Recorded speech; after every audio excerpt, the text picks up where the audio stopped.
자, 실수 x, x 플러스 1, x 플러스 2가 둔각삼각형의 세 변의 길이가 되도록 둔각삼각형.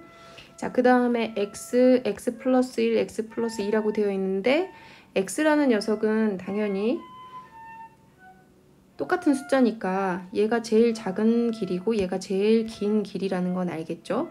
자, 그래서 그렇게 세 변의 길이가 되도록 하는 x값의 범위는 하고 나왔어. 그러면 이 둔각삼각형이라는 말 속에 내가 분명히 부등식을 세울 힌트가 들어있거든요. 그래서 여러분들 그 수업 시간에 선생님 꼭 얘기해줬죠? 잘 기억하셔야 돼요. 작도 배웠다고 했지, 중학교 때. 삼각형의 결정 조건이라는 게 있었어. 뭐냐? 삼각형 3개가 이렇게 있는데 가장 긴 변이 A고 얘가 B고 얘가 C라고 한다면 가장 긴 변 A는 나머지 두 변 이것보다 항상 어때야 돼? 두 개를 더한 것보다 항상 작아야 된다. 그래야 삼각형이 그려지잖아. 수업 시간에 얘기했듯이 내가 제일 긴 변이 5cm고 그 다음이 2cm고 그 다음이 3cm라고 가정했을 때 요거 3개를 가지고 컴퍼스로 아무리 삼각형을 그리려고 해도 2cm를 딱 재가지고 여기에서부터 2cm를 딱 재가지고 이렇게 돌려, 그다음에 3cm를 재가지고 여기서부터 돌려. 그러면 얘는 만나버리잖아. 만나니까 삼각형이 안 만나는 거야. 안 그려지는 거야.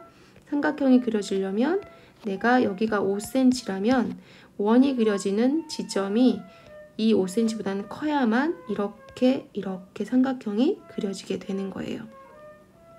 이해됐어?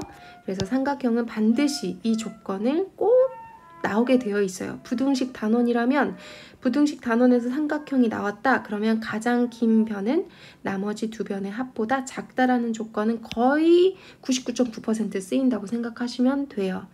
그러면 첫 번째 무엇을 알 수 있게 된 거냐면 여기서 제일 긴 변이 x 플러스 2인데 이 녀석은 x랑 x 플러스 1 이게 나머지 두 개죠. 그 두 개를 더한 것보다는 항상 작은 값을 갖겠구나 라는 걸 알게 돼요. 자, 그 다음에 이제 삼각형이라는 조건 써먹었으니까 나는 요 둔각이라는 말에 포인트를 가지고 있으면 돼요. 자, 그럼 둔각삼각형이라는 것은 90도보다 한 각의 크기가 큰 삼각형인 거지. 손이 떨려요? 자, 뭐 예를 들어서 이런 식으로 되어 있는 거겠지? 이런 식으로 되어 있는 거. 그치?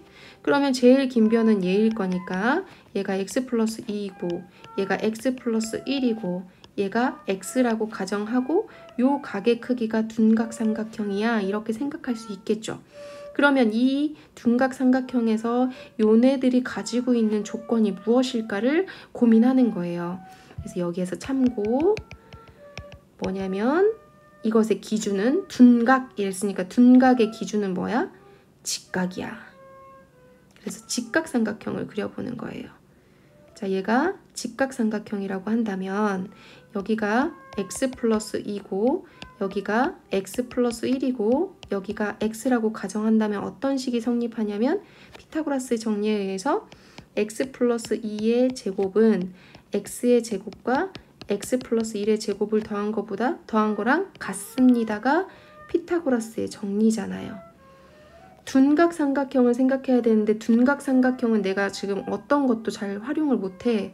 근데 내가 알고 있는 기준이 되는 건 둔각을 나타내는 기준이 되는 건 직각이란 말이야.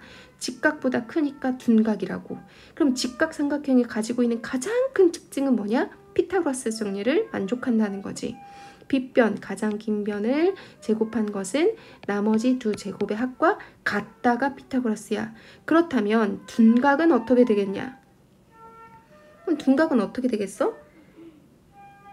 당연히 이 빗변이 훨씬 더 길어지잖아요. 길어지지. 그러니까 이 둔각삼각형을 피타고라스를 통해서 알 수 있는 사실은 뭐냐면 둔각이라면 제일 긴 변 이것의 제곱은 나머지 두 변 x의 제곱과 x 플러스 1을 제곱한 것보다 항상 어때야 된다? 커야 된다. 둔각이니까. 직각삼각형의 피타고라스의 정리 때문에 알게 된 사실인 거지. 오케이? 그래서 요 두 개를 만족하는 게 둔각삼각형이므로 이 두 개의 부등식을 풀어주면 끝난다. 오케이? 자, 그래서 1번을 풉시다. 자, 종이가 모자랄 것 같은데 어쨌든 1번을 봅시다. 그러면 얘는 넘어오면은 마이너스 x만 되고요. 얘 넘어가면 마이너스 1이 되죠. 즉 x는 1보다 크다라는 조건으로 바뀌지. 자, 첫 번째 하나 얻었어. 자, 두 번째 조건 전개하시면 x제곱 플러스 4x 플러스 4가 x제곱 플러스 2x 플러스 1보다 크다. x제곱은 없어질 거고요. 싹 이쪽으로 넘어오면 마이너스 x제곱 플러스 2x 플러스 3은 0보다 크다. 이렇게 돼요. 자, 마이너스를 싹 곱해주면 x제곱 마이너스 2x 마이너스 3은 0보다 작다. 이렇게 돼요. 자, 그럼 얘는 인수분해 하시면 x 빼기 3 x 플러스 1이 0보다 작다야. 우리가 이거 분명히 지난 시간에 얘기했었었죠. 시험 준비할 때. 자, 요렇게 되어 있는 것 정도는 우리가 그냥 풀자. 요것이 0이 되는 x의 값은 수직선상에서 마이너스 2라고 3인데 얘는 2차 그래프가 그려지겠죠. 요것과 요것을 두근으로 하고 앞에가 양수니까 아래로 볼록 그래프가 이렇게 그려질 거예요. 자, 이 그래프가 그려져 있는 상황에서 그것이 0보다 작은 것들의 모임 그랬으니까 x축보다 작은 놈들의 모임. 그러니까 요 아래쪽의 모임이야. 이 그래프에 해당되는 x들의 값, 그러니까 요 사이가 되는 거죠. 그래서 x는 마이너스 1에서 3 사이입니다. 여기 같다 표시가 없죠. sorry.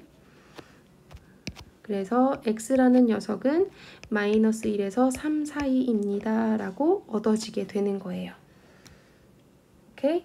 자, 그러면 첫 번째 1번에서 주어진 값이 얘고 두 번째가 얘예요. 그러면 수직선상에서 표시하셔야죠. 자, 하나의 조건은 x는 1보다 크다. 그런데 두 번째 조건은 마이너스 1보다는 크고 3보다는 작다. 이렇게 되어 있네요. 그럼 그것이 겹치는 부분이 여기지. 따라서 이것의 정답은 x는 1보다 크고 3보다 작다가 되는 거예요. 얘가 알파고 얘가 베타다라는 게 되는 거지. 여기에서. 그럼 알파의 제곱 더하기 베타의 제곱은 하고 물어봤으니까 계산만 해주시면 되겠네. 알파의 제곱은 1이고 베타의 제곱은 9니까 두 개 더해주시면 얼마가 됩니까? 네, 10이 되겠죠. 그래서 정답은 5번 체크할 수 있겠습니다. 네, 굉장히 중요한 문제. 다만 요 2번 풀이 과정에서는 2차 부등식의 해결을 조금 더 알았어야 됐지만 선생님과 유튜브로 계속 공부했던 친구들이라면 알 수 있었을 것 같습니다. 네, 9번 이렇게 돼요. 수고했어요.